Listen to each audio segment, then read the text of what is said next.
Good afternoon. Welcome back to the Memory Core. It's been a while. Things have been kind of crazy, but we are enjoying a warm day. We have fresh-made margaritas from scratch, which I always thought was kind of a girly drink until I learned how to make it from scratch, and it's actually hits the spot. It's not that bullshit from Chili's. Yeah. But we're outside, so you might hear a lot of background noise, cars driving by, air conditioners turning on. But hey, who knows when we're going to have another nice day to do this. I mean, considering last week we got hit with a awful, unique storm that knocked the power out of our area for 5 days. And we're not even in Iowa where they have even worse. But yeah, so Dan and I are here. Dan, what have you been up to? Any good projects around the house? Repairing everything after the storm blew through. Yeah. I mean, anything like you've been working on though, or?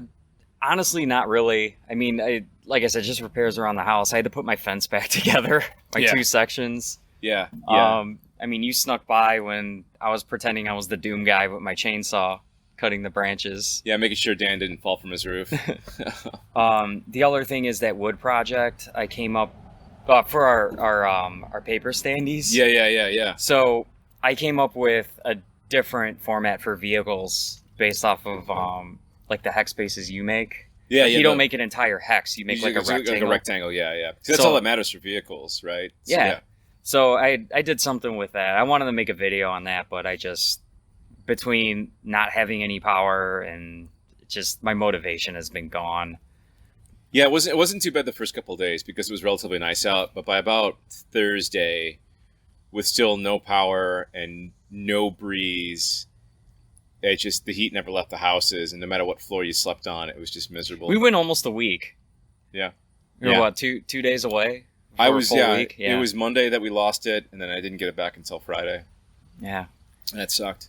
I've been making this Moxon vise. So the Moxon vise is this wide vise for woodworking, and it's basically designed so that between the two threaded rods, you can get a case side in there, so you can do like dovetails, work on the ends of boards, and you don't have to worry about the board flexing on you or anything like that. It's pretty nice. Somebody's honking at us and trying to get our attention. I don't know why. I don't know who the hell these people are. But yeah, I've been making it from branch wood, which has been really frustrating, but it's the only thing I've had that's like thick enough. So that tree that fell in my backyard, it's just been really difficult and exhausting. It's been taking longer than it should because it's not nice straight grain material. But the Moxon vise, it was first described by a guy in like Britain in like the 1800s who wrote a book on woodworking. His last name was Moxon, so he kind of was given that name, but it was originally called lying press, and not to like squeeze lies out of people, but it was used for bookmakers to stitch together the lies or the folds of paper, and that's why they call it a lying press for like the book backing. And maybe when it's done, I can put together all the Battletech books that have fallen apart because I've read them so much. Because the adhesive and the backing glue and all that stuff was not really that durable. So my old 3025 TRO has absolutely fallen apart because when I got it as a kid in 1994, all I did was read that book. Because TRO 3025 is where it's at. Which brings us to our topic today. 3025, a retrospective. Yeah. Is that the roundabout way I got there? Yeah. It worked pretty good. So, and again, I know we've been putting it off, like, why General Kerensky sucks.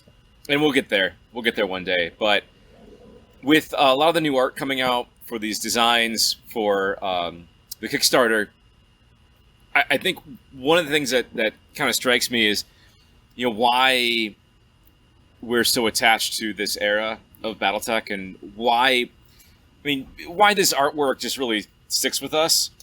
And I think one of the big things is this TRO, and not just the art style, which we'll also talk about. Yeah. But its layout, the importance behind the actual book too. The fluff, everything about it just really works. And along with that comes TRL 3026. And 3026, because its vehicles, doesn't get quite the love that 3025 does, because 3025 is, 80% battle max. Mm-hmm. But those two kind of fit neatly together in this era. And then after that, see, everything else after that just doesn't quite have the... No. Doesn't suck you in. And they've been... Every time they've gone back and done something, they try and go back to that sort of secret sauce, that je ne sais quoi of 3025. A good example, if you new fans, if you get your hands on the original technical readout 3025, read that and then skip over to 3050 and you'll see what we mean. And not the 3050 upgrade. No, that came out a few years ago. The FASA made 3050. Yeah. Well, not upgrade. Yeah, I know what you're saying. Because then they did the revised. reprint. Yeah.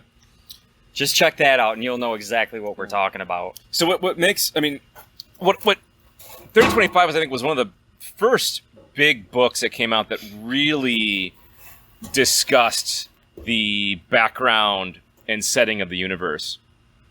And what you get are 55 max 12 aerospace fighters? Yeah, you or get 15 or something like that, and 12 vehicles. Your 3 land air mechs. And what's interesting are the rest of the vehicles in the back, because they're not actually combat vehicles. Yeah, a lot of them aren't, yeah. Mm-hmm. And you get the drop ships, and you get the repair installation. So the last entry in this book is just an essay on repair installations and what it's like to work at one, how they're laid out, how they're equipped. The importance behind them. Yeah. So 325, I think I mentioned this before back on, was it episode 2? 2 of the original guys that worked on it were L.R. Butch Leeper and Forrest Brown, along with a bunch of other guys that did writing. But Forrest and Butch were, I know at least Forrest was in the military. He was in Vietnam, and so there is that sort of military mindset. And that's why some of these mechs are designed the way they are, because who knows what you're going to run into. But it's not just...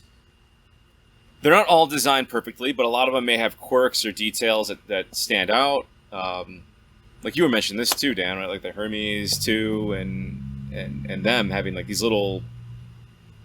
They're trying to just work for roles versus just being... They fit in the universe, but they don't just necessarily fit in the tabletop. Yeah, or maybe you did put it this way, but what they do is these designs aren't made for yes, they're made for the game itself, but it's not the meta of how many medium lasers can I pack on a design, and you have your handful that are like that.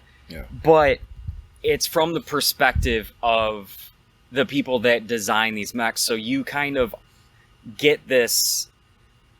You have different factories. You have certain styles at these factories. Like a good example would be Osman Industries, because they came up with the whole battle pod concept, but they did a limited run of their mechs. They actually sold it to other companies to produce them. Yeah. It's a lot of the stuff that's kind of missed in the later technical readouts.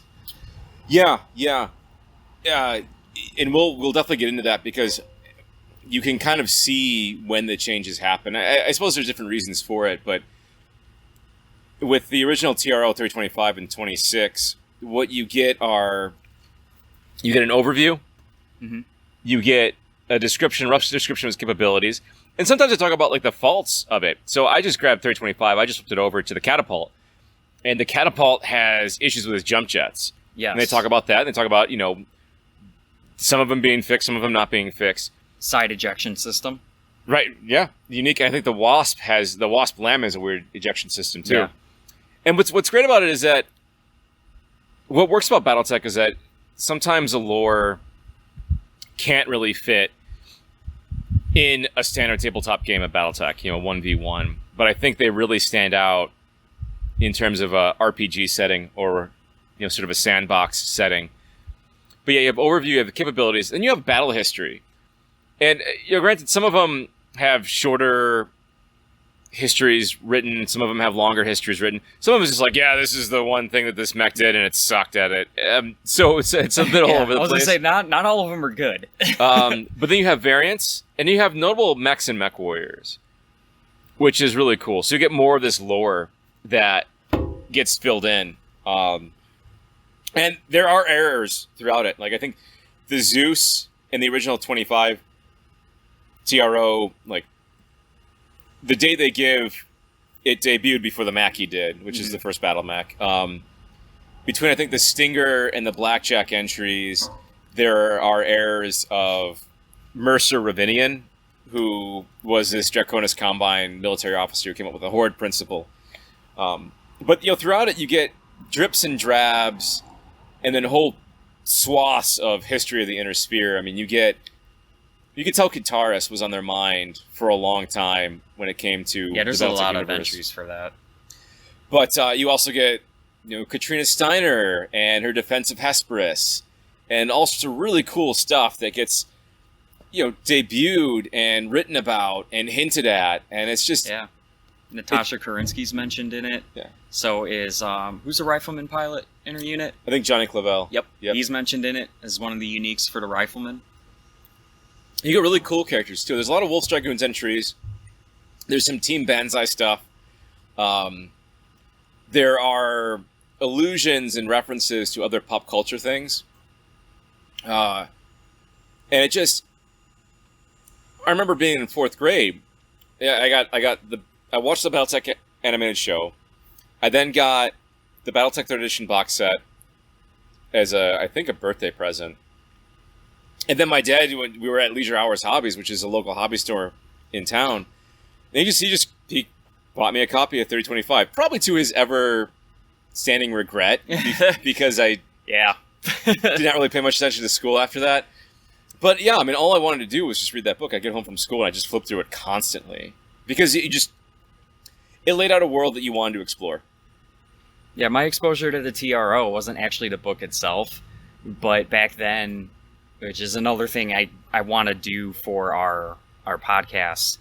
I used to use a program called Battle Mech Designer, and when you downloaded the designs for that program, the fluff was in there.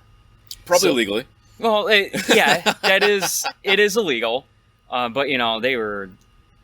It's like with Mega Mech and stuff, but I don't want to get too off topic with that. Yeah. But yeah, like the entries and everything in there were. Basically just cut from the TRO itself. And I actually got a physical copy of this book, I want to say like a year ago. Oh, really? Yeah. Like I never actually owned a physical copy of 3025 until I got lucky and found one. Oh, damn. Yeah, I think I have 3 of them. One of them is the original one. It's in terrible shape. It's like got masking tape as the spine, keeping it together. And then I got another one from somebody else. It's not in the best of shape, but it looks better. And then I found like pretty much a mint one off of eBay or something. And I was like, I think I do want a mint condition one of that. I knew I missed out on something. Yeah. Because I didn't have it. I mean, I kind of did, but it's different. Because when you have the physical copy, even the way... Because they don't only describe the battle mix of the universe... even before you get into each weight class, they lay out like, okay, your lights are specifically recon, or, like your bread and butter, like the mediums. Yeah. Because it is in this book that says like mediums are the main battle mechs of the successor states. Yeah. Which is why heavies tend to be, lance leaders and company captains. Yeah, which makes sense when you're putting together a unit like Wolf's Dragoons, and they're gonna have heavier units. Mm-hmm. But hey, like if you and we went through the training to become a mech warrior, if I was in Davian space, I'd be piloting an Enforcer, more than likely. That's what they would slap you in. Yeah, you'd be in a medium mech. One of the things I noticed too, so you bounce around a little bit, but I like the artwork, and we'll probably get into that a little bit later, but, a lot of, 14 so designs, 15, I have to really go back and count. a good chunk of those designs were the original like Robotech and Macross and Crusher Joe designs, and they were tweaked a little bit. The Marauder, for example, has maybe some boxier design elements and angular design elements versus some of the curves that came over from Robotech. But a lot of those designs, particularly the Dug Ram, so the Thunderbolt, the Battlemaster, Shadowhawk. Well, not the Shadowhawk, but the machine gun thing. Oh, yeah. So yeah, the Goliath, and then from the Crusher Joe, the Locust, and the Robotech, the Stinger and the Phoenix Hawk, and the Warhammer. Those are primarily the mechs that carry machine guns. I think that's kind of interesting because I think when you go out of it, it's the Vulcan and the Firestarter, which are FASA originals that are the only ones that have machine guns, and the rest of them don't. I mean, there are variants, the Catapult, the Victor. Yeah, but you don't have official stats of those at this point. So you look at those. I just find it interesting, particularly like Dug Ram. So those of you who aren't familiar with it, Fang of the Sun Dug Ram was a science fiction military anime, which is where the Shadowhawk, the Thunderbolt, Scorpion, Goliath, Battlemaster, and I think a couple other things come from. Locust Is Crusher Joe. Okay, I got it mixed up then. But that one was far more sort of military science based. And granted, I mean, it's still the Dug Ram, which became the Shadowhawk, is still like the uber mech, and there's reasons for why it is. But it was far more like tactics and supply lines and infantry and vehicles and guerrilla tactics. But those are the mechs that tend to feature machine guns, and I found it interesting. They were sort of those original 14 mechs or so were really mainstays in the universe until 3025 came out, and then just a hair before it, MechWarrior First Edition. But I think it was the implications that there's a lot more vehicles and infantry out there than we tend to play with, and so a lot more machine gun use is probably important, especially when you're fighting hordes of infantry. Which kind of foreshadows into 3026. Yeah.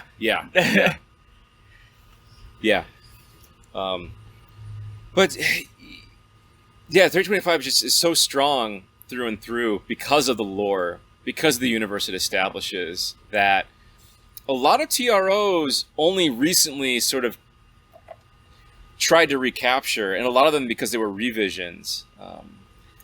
Yeah, I thought a pretty good example, which is because obviously both of us read through it again, do something like this, but let me get to it. The Whitworth was probably my favorite section of this because of the two pilots, Garvo Kent and Marco Hallman. They basically trained together for they were in a Draconis Combine. I'm not gonna say like specific unit or anything, but what happened was they had a falling out where they had to draw the line on, do I murder people or not? And that's what basically split up their friendship. Yeah. So now they're in different units, and every time they encounter each other on the battlefield, it's like the Red Sea is parted, and they just go after each other and just slug it out. Yeah. Like, I thought that was the coolest thing that when I got to that section, and, it's something you just don't see anymore. Right. So, when... It's just, there's so much personality. Yeah, I mean, everything. Like the Oscout having the sensors sort of in the arms, and it spends its time waving its arms around. I mean, the new one now, it's like they completely forgot about that because they put battle fists on it. Yeah. It's like it's not supposed to have that. The tubes were there so it could survey land and actually do what it's good at, recon. Yeah, the only thing it was really dedicated for was recon. And then, I mean, you get loads of stuff, and even like the Atlas... The fiction on the Atlas, I think, is brilliant because it describes characters. It describes one character. I think was it Grieg Samsonov? Was it Samson? I was thinking of Kerensky. He's the one who designed it. Kerensky designed it. Yeah. But so there's Vasily Cherenkov, who I think plays a role in the Wolves on the Border story. It's like, oh, he's so fat that the only mech that can hold him up is the Atlas, right? Or this guy, mech warrior Rodney Van Cleven. And I think it's really cool, this idea that, here's a guy who is just a mech warrior, but he's in an Atlas, and he spends his time stomping around the battlefield as a 100-ton scout mech and like one of the slowest mechs at the time. And then all he does is overheat. So he wins a land title, and he's so fucking great. And then he screws it up on the next battle by overheating and losing everything because he goofed and the whole unit lost a fight because he wasn't there. Just stuff like that, I think, is just great. Just great. Even the pilot for the assassin, I think it's Dale Sandstorm, if I'm not mistaken. Mm-hmm. He was the inspiration for the Dark Death variant that was put in MechWarrior Online a couple years ago. Oh yeah. What's her name? In the Awesome. Yeah, but the way he got his mech, he was he had a Stinger, and he was dispossessed, and he was actually in an infantry unit, and he actually stumbled upon the remains of an assassin. And what he did was he spent all of his life savings and got it back in working condition, and he became an infamous bounty hunter. Oh yeah, in the Innersphere. Which I think in the TRO 3039, the bounty hunter. The bounty hunter who piloted the Marauder. Yeah, he wasn't that bounty hunter. Yeah, he ended up killing that dude. Did he? Yeah.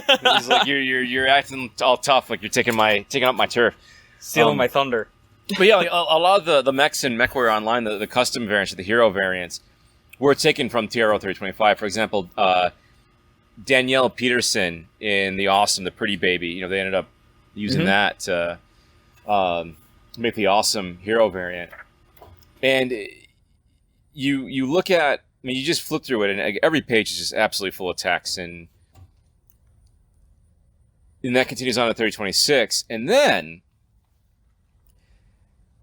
something happened. And one, of course, Luce did all this artwork as well. And what I like about the mechs on the page is they occupy a space. And it's futuristic, it's science fiction. You have rock formations in the background, or you've got trees in the background, and they're a bit hazy, they're not distinct, but they're there. The Marauder has that sort of that 80s grid pattern. 80s grid.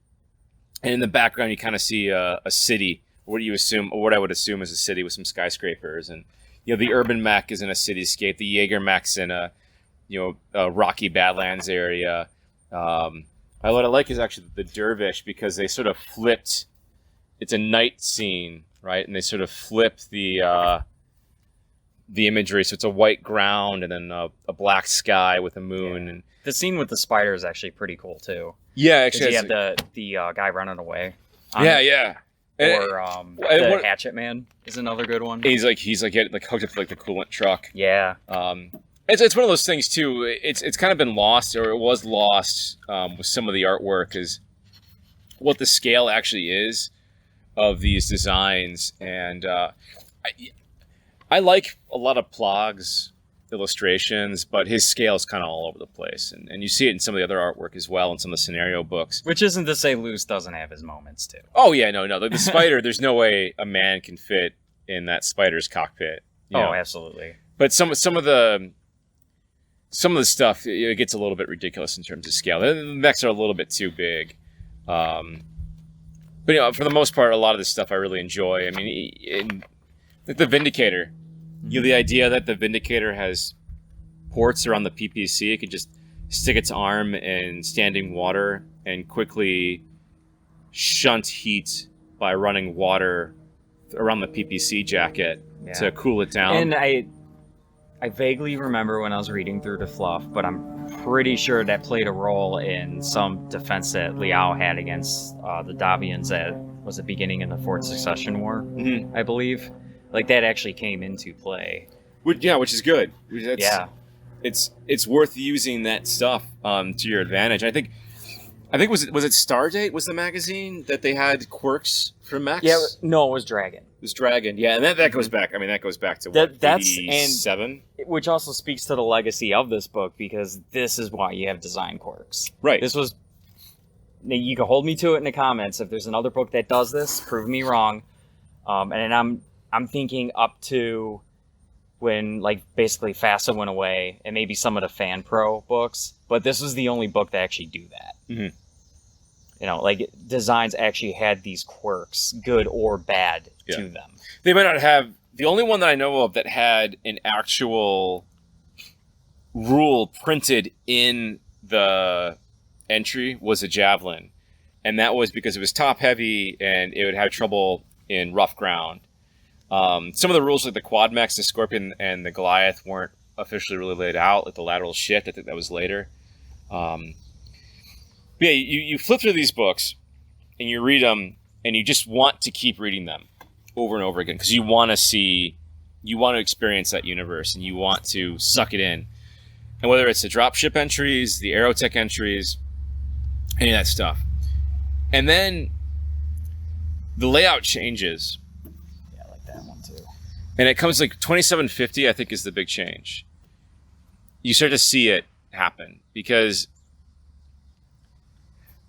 I remember being really excited about 2750 when I first learned of its existence. And of course, it was printed before I was even aware of Battletech. But, yo, you're seeing the Star League mechs. That's really cool. You know, I want to see the Star League mechs. And the art style was different. It was sort of based off of like the 1950s cars that we are aware of, the sort of smooth, sleek lines, the fins, that kind of stuff. But you begin losing things. You know, I think you lose the battle history. You lose the notable mechs and mech warriors. Like, that's gone. Which, granted, in that book, they did mention, you know, personal equipment. They did. Stuff used in the era. Which I believe they did that to... Well, it was the first time we see that technology, too. The endo steel, the double heat sinks, the Gauss rifle. Yeah. So there was all that in there as well, but you lost some of that fluff. And then comes 3050, which has like no Nothing. fluff. It's just mech designs, what they carry. It's just an overview. Even for the clans, really, it's just an overview. Yeah. Which the clans I can understand. Yeah. Because from an in-universe perspective, they had no idea who they were fighting. Yeah. But the Intersphere designs, it was meant more of an addition to 3025. Yeah. Which is why you got new art.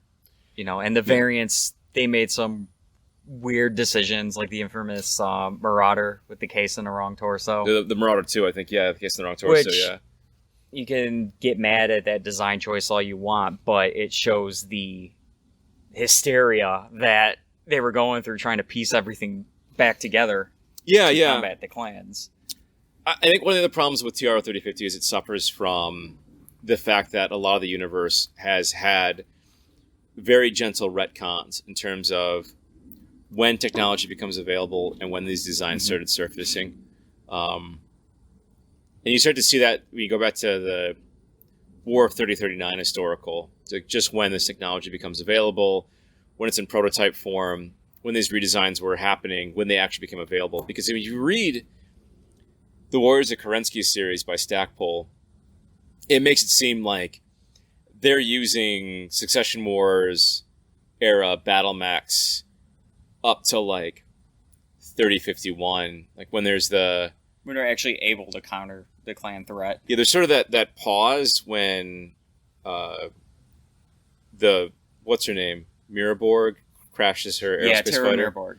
Yeah, she crashes it into the flagship and kills the Ilkhan of Smoke Jaguar, and then everything goes on pause for a year, and that's when the Intersphere catches up, and that makes sense from maybe a story perspective. But it doesn't really make sense from a universe perspective, like retooling all these designs and battle mechs. I think the artwork also suffers, and I think that's where maybe a lot of the miniatures started coming from was that 3050 artwork, which is a bit of a shame. I think like the Imp, for example, is particularly weak in terms of like a miniature and the artwork compared to the artwork for the Imp in the Wolf's Dragoon source book. And I think that Imp in the Wolf's Dragoon source book is fucking killer. It looks great. I like the proportions. I like the odd design choice.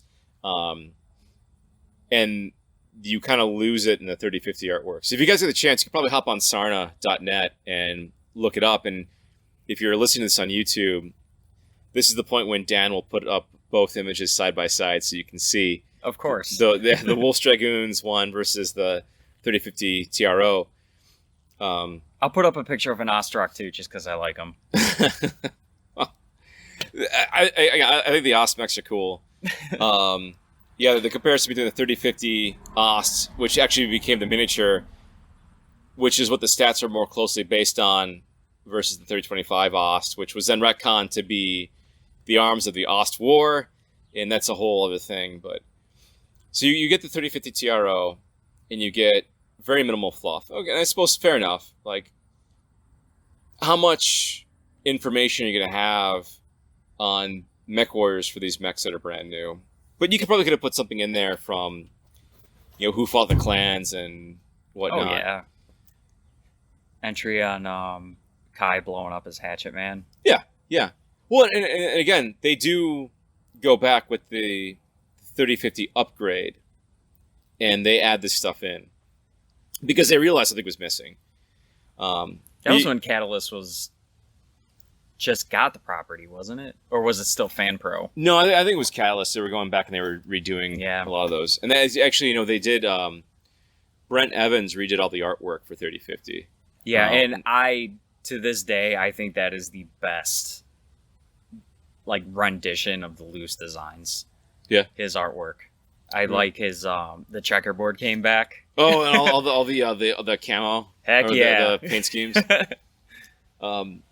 Yeah, and then after 3050, you get 3055, which I think is probably... It has some really cool designs, the 3055 does. But in terms of presentation and layout, it's probably the weakest. I mean, you're cobbling together designs for the clans from the Jade Falcon sourcebook, the Wolf Clan sourcebook, and then you've got the stuff, the 2Cs...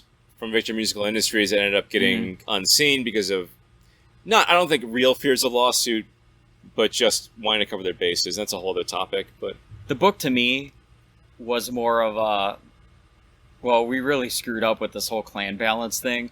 We need to put a lot of Gauss rifles out there for the Inner Sphere. Right, which then goes really fucking crazy with 3058. Yeah. But I think right around 3060, 3058 and 3060 is, I think, when you're really getting the drop off in designs. Really, yeah, you're gonna show the concurrent release of TROs with the era in such a way that's very real time, and then FASA loses access to the Robotech designs because of the lawsuit. And they pull the Doug Ram and Crusher Joe stuff as well. And so you get 3025 revised, which then kind of combines downgraded Star League era mechs from 2750 to take that place. And what do you end up getting? Well, you get some new artwork for the 2750 mechs, which are kind of okay. But then you lose stuff still, right? Like, they take all the pilots out. They take the pilots out. They put an icon for light, heavy, medium, and assault mechs for some unnecessary reason. But then you put that in there, you have to lose material because you don't have the space on the page anymore for stuff. Mm-hmm. So then you lose some of the fiction and the fluff. There's some holes in the fluff too because they make mention of a lot of the unseen. Yeah. I mean, it's still in there, but they take it out. And then the same thing happens with 3050, which makes it more meh. Which makes it even more meh. And then clearly there's this understanding that they're missing something. And when they start kind of going back, and this was in the past 5 years, really looking at the TROs and what they want it to look like, what they want to do, they really changed things up. You have a bunch of PDF-only products for the Dark Age era stuff and the TRO prototypes. And then you've got 3039, which combines 25 and 26 and 2750. And they started adding in notable pilots again. 3039 too, just you can kind of put me on the record for saying this, I think is probably one of the better TROs that they have put out. Yeah. In all honesty. Oh, because it was basically a reprinting of the old format. Yeah. Yeah. You know? Well, and the thing is that they felt so compelled to repeat the old format that they go back to it. Mm-hmm. And they even do that, I believe, with the latest TROs. I think the 3145. Succession Wars in that too. Yeah, yeah. And it's ironic because when they go to release the Succession Wars TRO, they have to pull all the designs out again. Yeah. You know, because of the next lawsuit that, thank God, they won. Yeah.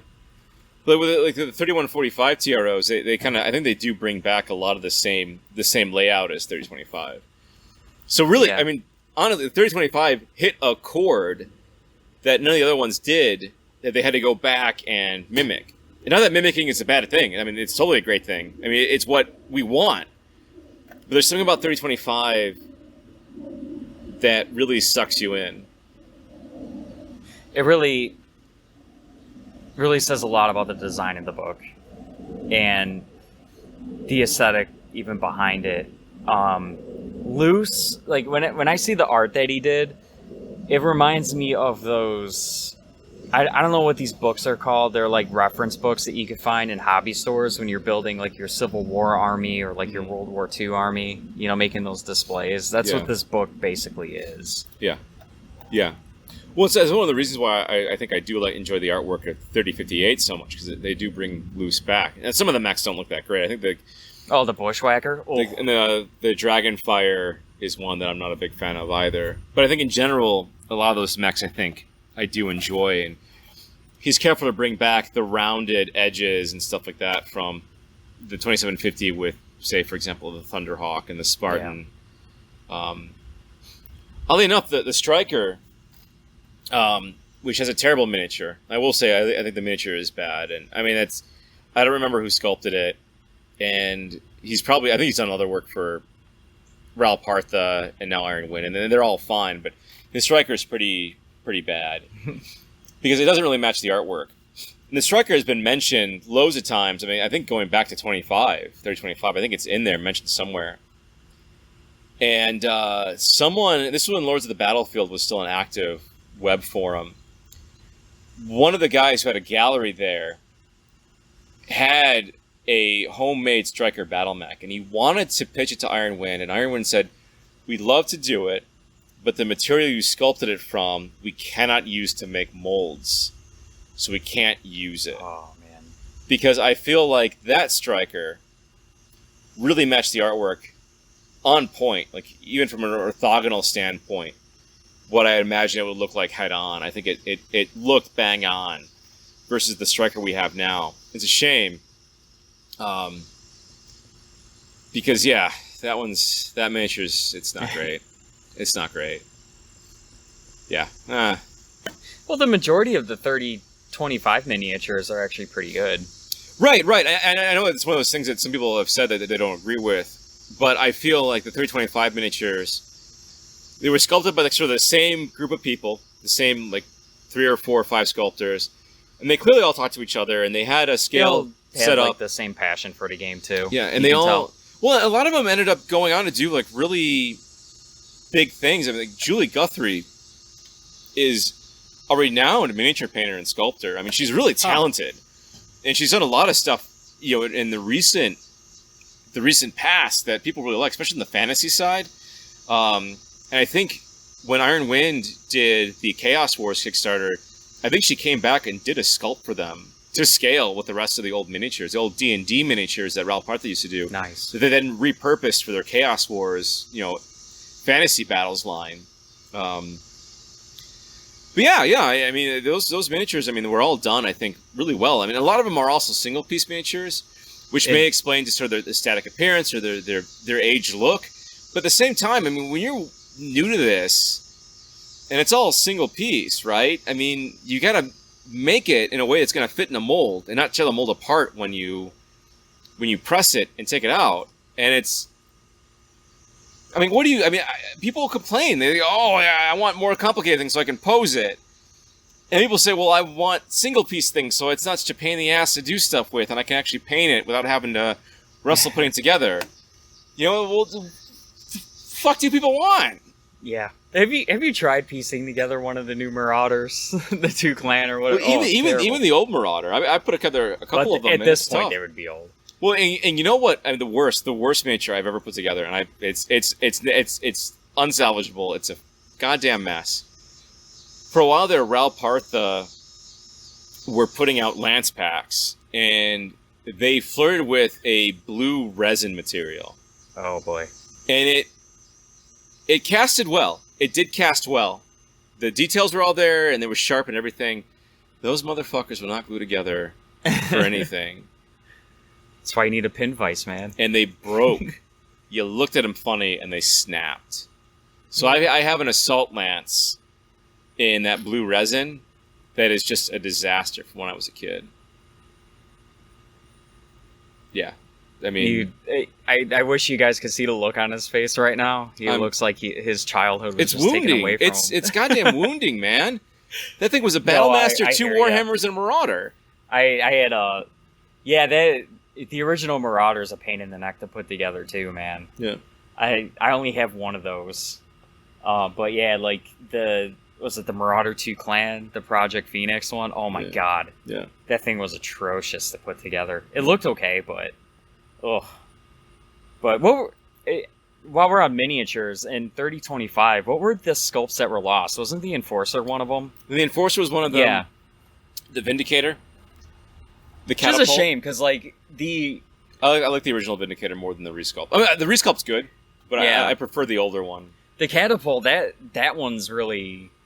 No, I know you really like the bird legs on it. Yeah, I do. I'm more of the like the beginner sculpt one. The Mech Commander? Where well, no, not the C4. I freaking hate that thing. The one with like the big egg looking torso. Yeah. The beginner blimp. Sculpt one that we got. Oh, that's the Catapult, the old school Catapult torso, right? And then modified legs. And the modified legs. Yeah. But they're not the C4 legs. Like they're different. It's the one you got in the beginner's box when they first put it out. Yeah. That's the one I like. Well, I mean, it's tough too because it's one of those things I think people don't give much credit for. And when you sculpt something and then you make a master mold of it, and you have to account for shrinkage. And so when you make molds of some of these, if you make a mold off an existing miniature, you're going to get shrinkage as the material you put in the mold cools. And sometimes you have to deal with thermal expansion, which then maybe negates the shrinkage, but may ruin the mold. But a lot of these miniatures, you'll notice they're actually significantly smaller if they've been manipulated or changed around or modified, and then a casting made of that. That Catapult torso was significantly smaller than the original, but you can tell it's the same one. Yeah. I think that Catapult that you like. I think the Banshee was lost too, but maybe the Banshee was lost because when they put the sculpt out, it was both the Banshee featured in the TRO and then the Steiner variant. Yeah, you got the Warhammer arm to put on it. So they had to pull have that miniature. Yeah, and then and it had the missile launcher was actually the same one on the Warhammer too. Yeah. No, it was different. Really? Yeah, it's different. The Warhammer it's boxier, and the Banshee one is curved. Oh man. But yeah, they had to it was. I remember. Yeah, they had to pull it because of the Warhammer arm, which may have been one of the reasons. I mean, it may have been one of the reasons why they pulled the Vindicator, because I think that arm looks very much like a Warhammer arm too. Yeah. Why? I don't have the first sculpt for the Vindicator, but I have 2 on my way. I bought them off online, so I'll let you know. Yeah, I'm jealous. Yeah, guys, it's one of those things. Like when you get older, you don't care so much about factions that you play. You don't worry about it so much. And so when I was younger, I was like, I'm not buying that mech. That's a Capellan Confederation mech, whatever. And now that I'm older, I'm like, well, the Capellans are kind of cool. Yeah, you know how sad I was when I couldn't buy any of the Osmechs? I want to make a whole company of them. 1 Lance of Scouts, 1 Lance of Rocks, 1 Lance of Souls. It'd be freaking amazing. The Ostman cometh. Hey, easy to maintain. You know? No armor on the arms. Nope. But, Who needs them? right? There's nothing in there. He's shaking his head at me. I mean, I like the Osts. I have more than enough Osts myself. Somehow at some point I've acquired, I think, a lance worth of each. I would really, because I know you got to meet the two guys behind some of the designs. I really want to know why the old Ostrock has the arms like that.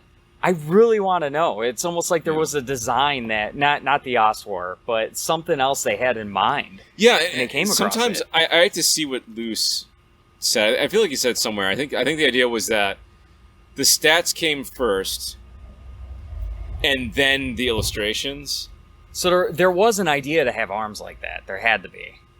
Yeah. I mean, it might have come from some other source too. Because remember, I mean, I think the Osts debuted with City Tech. Mm-hmm. And so maybe they were thinking something else. I'll have to look at my City Tech book, but I'm pretty sure that. Well, the art in the book is the same from like 3025. Yeah, like it is the fin arms on the rock. But I think the design itself is the one we're all familiar with. Yeah. Unless like one of them, what was it? The book or the box set before that had the MK2 or something in it. The Mark II. Yeah. Which the had City the two Tech SRM2s. Yeah, and it had like jump shots in the arms. It was very illegal. Very illegal design. I want one of those. I could do some sick flips in it. I should DFA from that. Yeah. Those were the days. The jumping tank. The Kanga. Yeah, the Kanga. Yeah. What I also liked about 3026, it had a lot of personal equipment in there too, which is something I didn't repeat.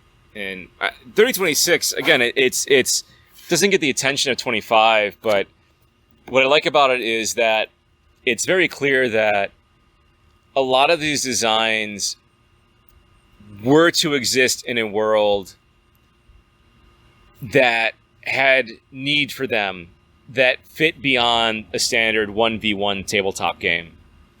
And I think what sticks out are all like the remote sensor dispensers and pods and sensor equipment that were later kind of given use either in magazines or the tactical handbook or Maximum Tech or Tech Ops. Oh yeah, the weapons were used in Mech Warrior. But it's one of those things where it's probably easier again to role play it. You've got your company of mechs, you got a lance of support vehicles, and then you've got your remote sensor dispensers and your covering your perimeter so that no one can just simply walk in to your base camp. I think what's also very cool is that they do describe it. I can't remember which entry it was, but again, it's about Kintaris, and it's about like that whole company of battle mechs that had, I think, bounties placed on their head. And they very clearly state it wasn't just the Mech Warriors. I mean, it was the whole support company. Because you don't think about it. If you want to create a unit, you've got your mechs and you have your Mech Warriors. But what about all the support personnel? The dozens of people that keep this lance in operation. Don't think about it. No, you really don't. They're part of it too. Yeah, they really lay out a lot in these books. Oh yeah, how about the? I like this pencil artwork here for the personal equipment in 3026. Yeah, it's like reminiscent of like a World War II, like recognition guide or something, And you can see, I mean, this stuff goes away with. This is not in TRO 3039. Granted, the alien reference. Yep, the exoskeleton, industrial exoskeleton on page 95. Yeah. In 3026, look that up. Now, a lot of this stuff comes back in a time of war. So, the rules for a time of war are a bit dense, but they go out of their way to make sure all this equipment is in some way in a time of war. You don't really have to go digging for it, which was great of the writers to do. Yeah, they lay out sneak suits in here, too. That's one thing they never did, too. Where the hell did submarines go? Yeah, I can't remember which Or rule like book boats? it is in, but they have been some of the rule books. But yeah, I mean, the use of boats and submarines for defense of a planet it kind of feels like they're missing. Yeah, we only got was it the Monitor naval vessel? The Monitor, the Sea Skimmer, and the Neptune. Yeah, there were only 3 total. I mean, I guess it just kind of shows that. Well, there are more, and some of the new handbooks that have come out, like for example, the Davian handbook. I think it has basically the equivalent of a warship in it. Does it? Yeah. Was it the support vehicle book? Which one was that one? That was Yeah, put out? the That one got a TRO, lot of flack too. The vehicle annex. Yeah. That one, I remember that book got a lot of flack when it came out. Really? But I understood why they did it. Yeah. Yeah. You want to have a realized universe that has these vehicles in it. And a lot of these, and even the mechs, they were based on real world vehicles that were out there. I think the infamous one would be how the Timberwolf, the cockpit was based off of, what was it, the B-52 Stratofortress? Mm-hmm. Yeah. The Raven was actually based off of a fighter jet. The front of a fighter jet. I don't remember which one. Someone actually did post about it in the Facebook group, though.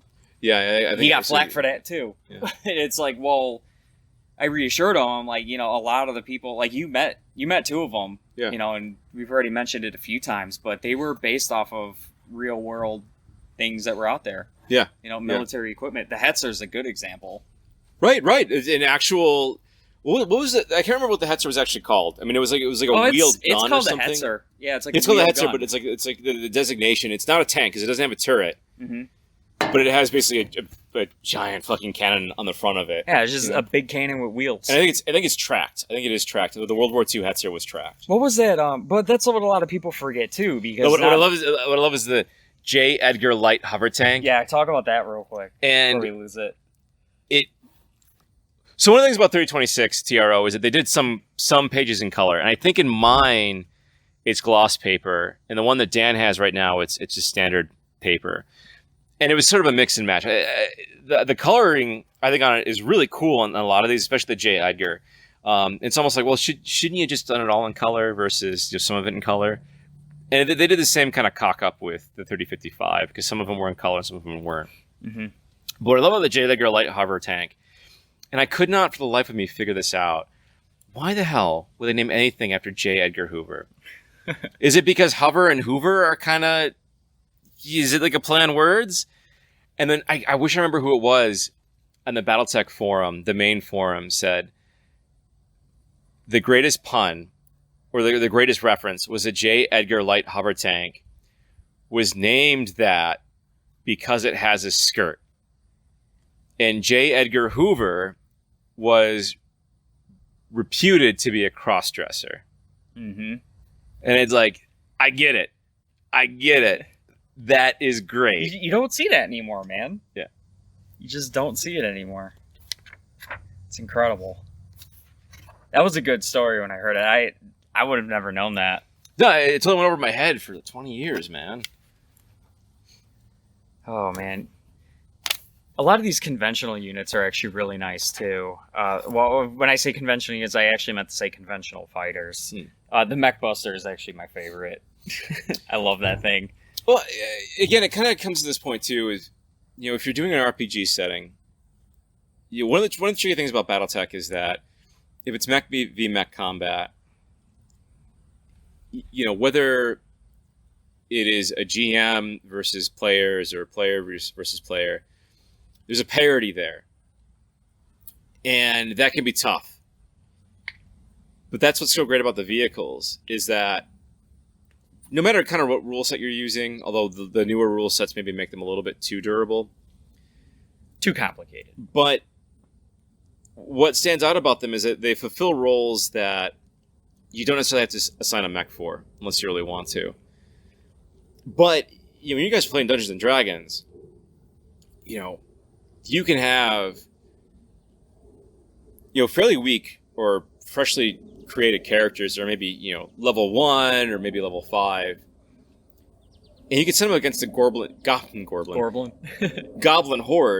or tequila's hitting. The tequila's hitting. Goblin horde or skeletons, and I mean, you fight against enough of them. It's definitely a challenge, but it's not insurmountable. Which I think is really powerful. And then when you fight battle mechs, it's when you know like you've it's a real threat. Mm-hmm. And that's really great is that you have resources to do kind of that sort of setting. And what's also great about Dungeons and Dragons and say Lord of the Rings, because that's going to be 20 years soon for those movies. Oh. You see ruins and destroyed temples and forts and all that stuff. There's a history and room to explore and investigate and maybe find artifacts. And the same thing with Battletech is that there's Star League bases and artifacts that you can discover. And I think it's wise to try and emulate that for your game. And I think these TROs help you emulate that dramatically. Yeah, to get back on vehicles too. A lot of these mechs in 3025 were labeled as support for infantry, like the Vulcan. Yeah. And the later rule sets really freaking neutered them, where it doesn't even make sense anymore. Yeah, yeah. The urban mech is a good example. Because you would think an urban mech would have a machine gun on it, but back then, if you were to fire an autocannon 10 at some infantry, it was bad. Yeah. It was really bad. Because you would do double damage in the open, and it'd be like 20 points of damage. You'd have, 4 infantry left for, 8 or something like that? Yeah. Not like that anymore. Well, there's definitely a sort of middle ground between super durable infantry and infantry that are super squishy. And I think because the rules originally had them to be so weak, or like even the vehicles. For example, there's that one time where we played and you one-hit my Demolisher with the medium laser with fresh armor, and just, that was it. It was done. Didn't even penetrate the armor, but it was done.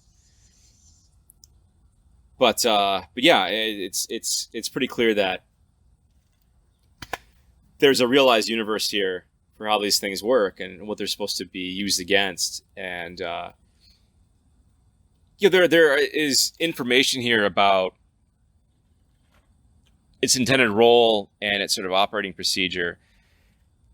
And a lot of the early fiction plays into that, and changing doctrines. I think one of the great ones again kind of comes back to that. Again, the Scorpion and that scenario that Robert Charette and Michael Todd over the Charette collection put information out of that we played. The idea that the Scorpion was supposed to pair with vehicles and be a light mech / scout hunter. Yeah.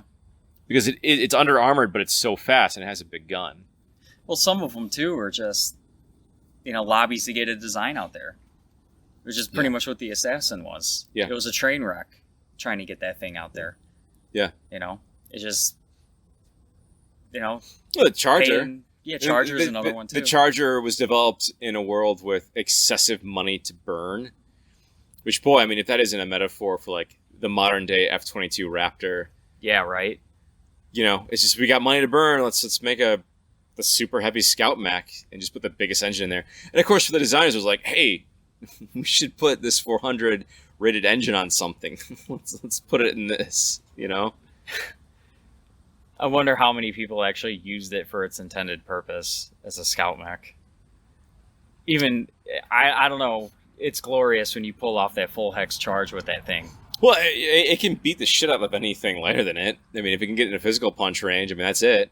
Hey, if you could run that thing into the front of an Atlas, dude, it can do some damage. Not with the small lasers, but just charging into that thing. I mean, it'd be fun to use. I mean, or to come across. Again, like your players are in a bunch of light mechs, and then up comes this elite pilot in a Charger, right? Mother of God. And I will say though that Charger that was put in the Fourth Succession War scenario book, not the original Fourth Succession War scenario book that came out kind of concurrently with the Atlases, that was published in the 80s, but I think it was published either in the late 90s or early 2000s. And it was supposed to be sort of a expansion to be used alongside the Battletech Fourth Edition. That says a lot. It's a Freudian slip. The Fourth Edition box set, and it had sort of this Capellan variant of the Charger that dropped its engine rating from a 400 to I think a 320, and it had like an autocannon 20 on it, and 2 SRM6 packs, and yeah, it was a beast. It was pretty scary. Later inspired a Hatamoto-chi. Yeah. Well, that and Thug, right? You know? Mm-hmm. Actually, since we're talking about the Hatamoto-chi real quick, there's a post about that in the Charette collection too, about what it was supposed to have. Yeah. Supposed to be in a Thug ripoff. Well, I also like the orthogonal images. Mm-hmm. And actually, that Michael Todd, also known as Sigil, so if you guys see him around various other media, that's who that is. So I think he lives in Virginia, and this is what we should have freaking done. He just sent a bunch of emails to a bunch of old creators of Battletech. Was like, hey, do you want to chat? And Robert Short was like, yeah, sure, let's chat. And they become like buddies. And so that's how Michael Todd, aka Sigil, is doing his thing. And he put up for sale on the Shrek Collection website those Hatamoto-chi orthos. Oh man! And I would have grabbed it. I mean, it wasn't cheap. This helicopter above us. It wasn't cheap. I mean, it was going for like $200, and someone just snatched that up. They said, "I want it." That's awesome. And it's good they got it, because I would have bought it.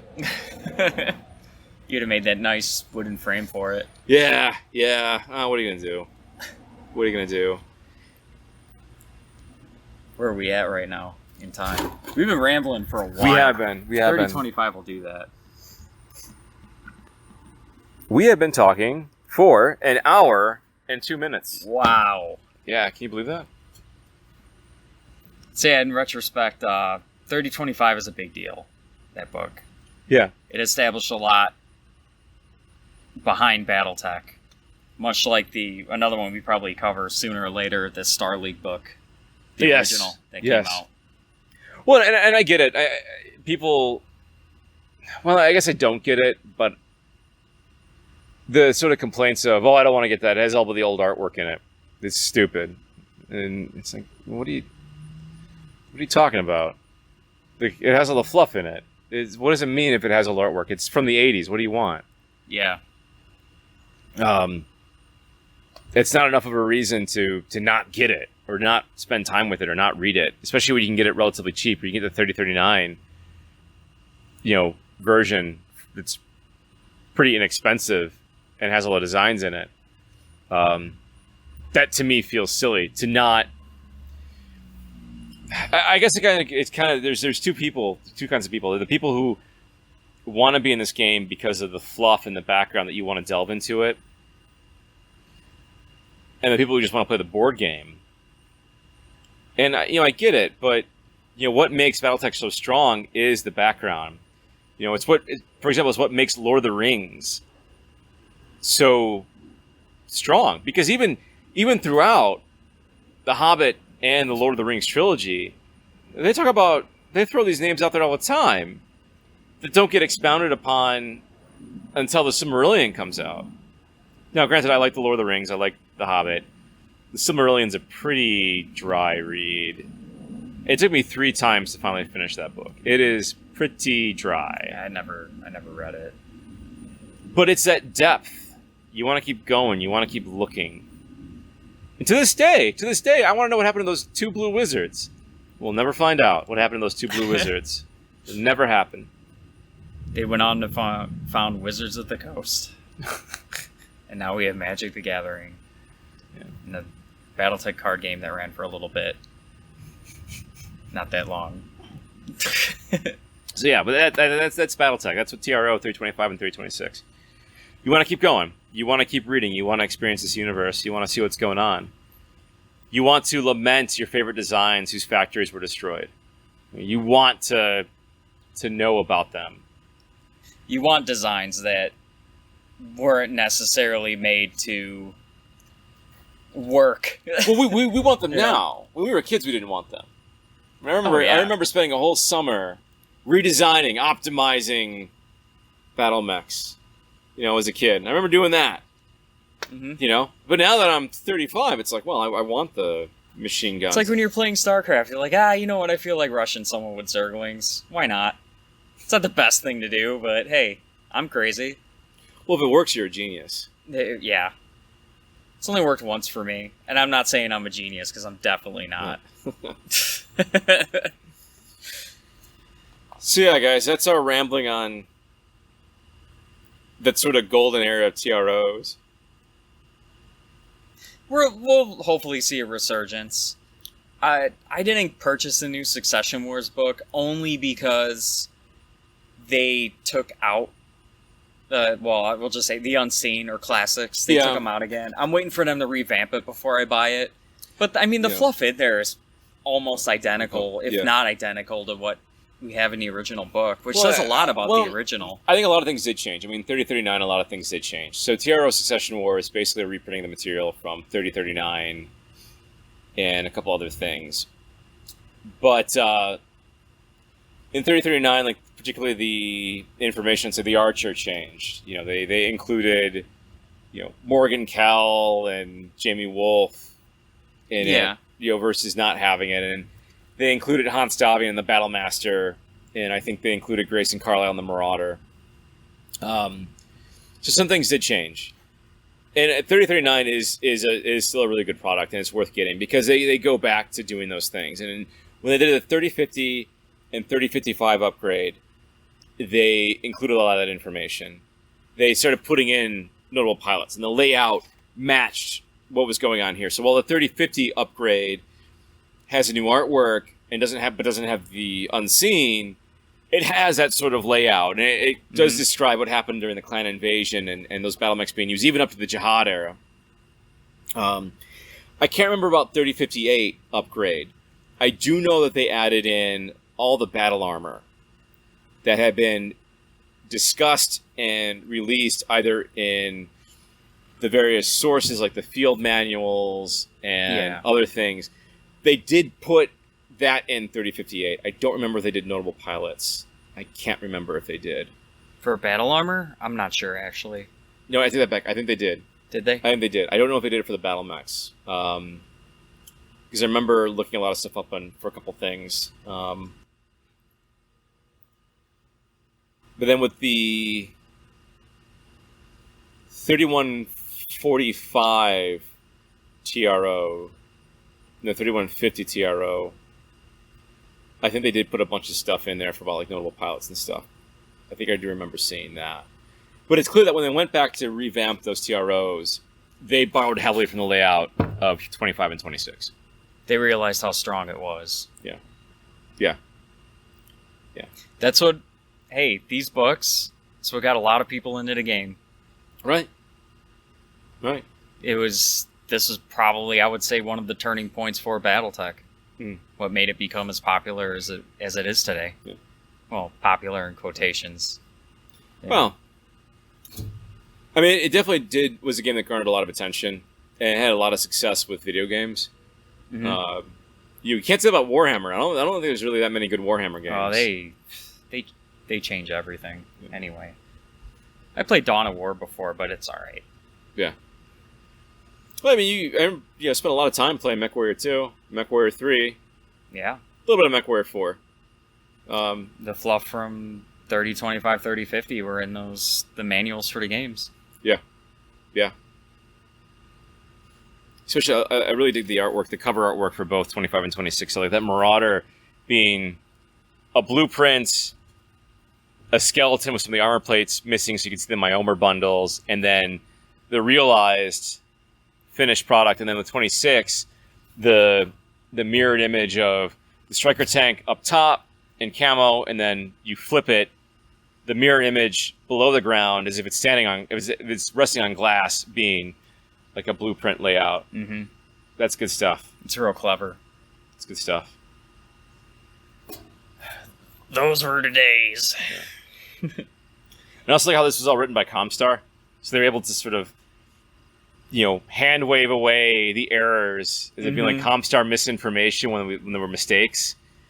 And this is also before all the information started really trickling out about how fucked up and awful Comstar is, which you really began seeing with the end of the third Grey Death Legion trilogy. That all played out in that third book. So I'm not going to spoil too much, but if you guys haven't read those books, those are good adventure books, especially that They're third good. one. Yeah. But cool. So I think we're going to leave it there, guys. I hope all of you are doing well. If you are still following us and paying attention, if you're reading this on YouTube or watching this on YouTube, feel free to drop a comment. What's one mech or vehicle, or heck, even one of the drop ships, that really sucked you into the universe when you first flipped it open and read those entries? I mean, this 25 was the one that blew my head open. It really was. So we want to hear from you. What is it that what book or entry was it that you read that got its hooks in you and hasn't let go? We also have a podcast on Anchor now, which I've updated the front of our YouTube page, so you can go to it. It's anchor.com/thememorycore, I believe. If not, I can put a link in the description. No big deal. It looks like iTunes actually accepted it. I don't think any of the other ones did, because you get sent like a mass login thing for it. So we could be on multiple platforms, but I think iTunes is the only one it actually accepted. But if not, hey, you can get us off Anchor now. Making it big. Yeah, if you want to call it that. Well, hey, this is Adam.